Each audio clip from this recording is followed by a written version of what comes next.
on December 19, 1970, in Lancashire, England, Tim Follin started his musical aspirations on a console called the ZX Spectrum when he was just 15 years old. One of Tim Follin's most extraordinary talents was his ability to compose music only using code. He learned this on the ZX Spectrum, which had a built-in speaker with only a single channel of 1-bit playback. This limited most music on the console to lonely, square-wave melodies with no volume control. As a teenager, Tim Follin discovered that by changing the amount of time the speaker was turned on versus turned off, he could simulate a second channel. This is called pulse width modulation, and he gradually became adept enough to simulate up to 5 channels. The only downside was that, in his own words, it sounded like a vacuum cleaner with nails stuck in it.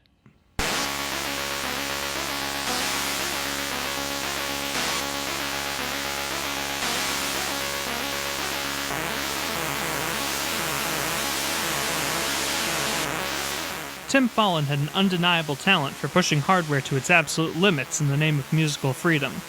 However, as technology improved, the musical capabilities of game consoles began to improve in turn, and in 1992, Europe would be introduced to the Super Nintendo Entertainment System, SNES for short.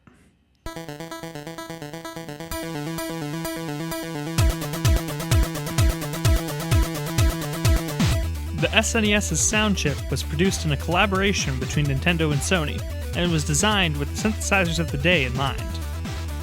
As the 90s came, FM synthesis was being overtaken in popularity by sample-based synthesizers, which could play a recorded sample of an acoustic instrument back.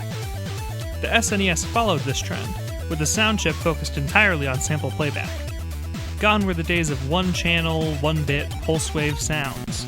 There were now 8 channels for both music and sound effects, with 32 kHz, 16-bit samples to play with. However, there were major limitations.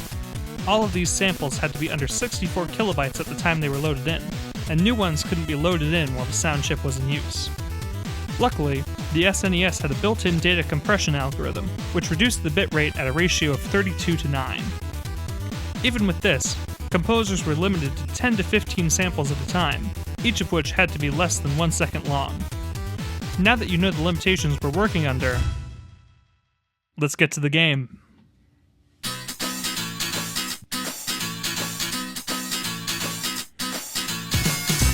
Plok is a mascot platformer released on the SNES in 1993, and, just like Tim Follin, you've probably never heard of it. However, it has received a boost in popularity on the internet in recent years, with the soundtrack renowned as one of the best on the SNES. Tim Follin composed the music for this game alongside his brother, a fellow musician, Geoff Follin. Although there are many great songs to talk about in this soundtrack, I will today be talking about the theme in the beach level. First off, the beach theme uses only 5 of the 8 total channels in the SNES sound chip, leaving the remaining 3 to be used for sound effects. We can simplify the parts split across these 5 channels into an arrangement like this for simplicity's sake. This song starts in 7/8 time, with drums and keys accenting beats 1, 3, 5, and the and of 6. You could consider this to be a grouping in 16th notes of 4 plus 4 plus 3 plus 3.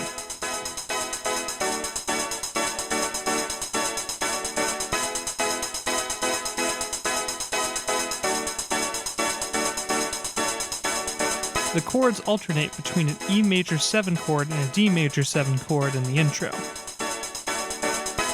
This is made more clear by this arpeggiation down the chord in first inversion introduced in bar 5.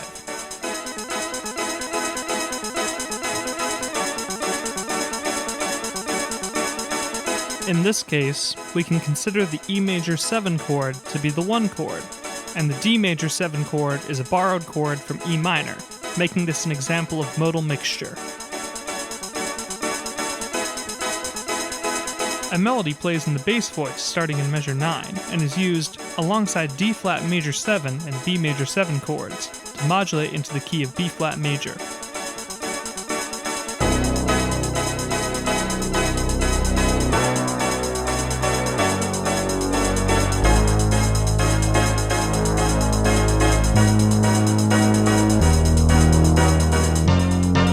At this point, melody begins playing, with a gliss up to an F in bar 21. The most interesting thing to me about the melody in this section is the way it switches between accenting the downbeat and upbeat between measures 23 and 24, implying a larger 7/4 accent pattern. See if you can hear it.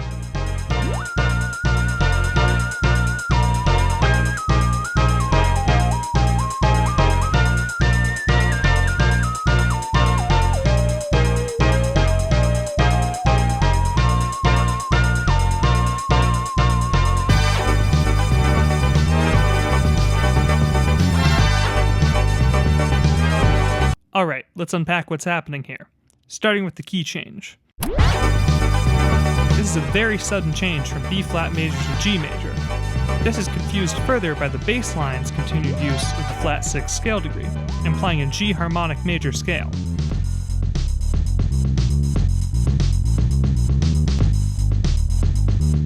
The metric modulation, however, is much more interesting. It switches to 4/4 time, but adds an extra 16th note in the middle to play the 16th note anticipation of the 4/4 bar. This happens where the downbeat of the 7/8 bar would normally be, and creates this sort of lopsided intro into this next section. Take another listen to it at a slower speed and see if you can catch it.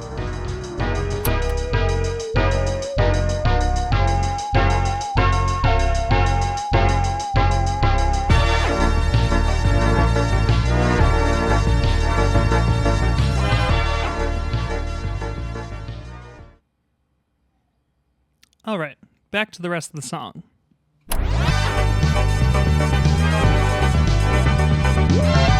From this point on, the song sits in this new 4/4 groove for a while, first playing a melody on a synth lead, then horns, then followed by a guitar solo. All of this includes this drum part underneath. An interesting thing to note is that the kick drum never plays on a downbeat, which creates this feeling of being pulled into the snare drum hits, propelling the song forward.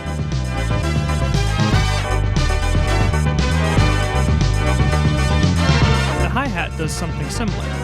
It sets a pattern of opening on offbeats, but changes this by also opening on beat 1, adding to the feeling of rushing ahead.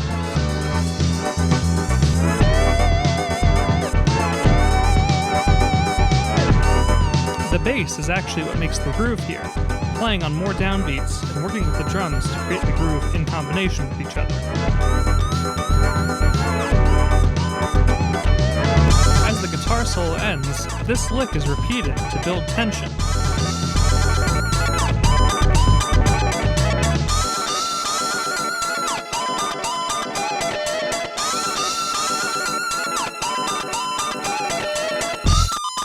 Right here, we jump back into 7/8, with the guitar playing a melodic line.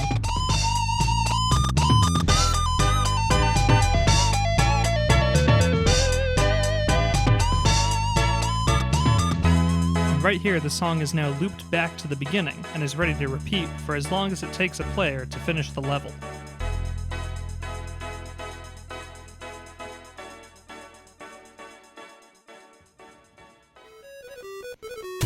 Tim Follin is such an inspiration to me because of what he managed to do with the limited hardware of the time. I think Tim Follin can serve as an inspiration to composers to do more with less and to make more creative use of the equipment we already have. Tim Follin quit composing for games in 2005, but he's returned to the game industry as a writer and developer. His game, At Dead of Night, released in 2020, and was received positively by both critics and general audiences. I'm very excited to see what he does with his career next.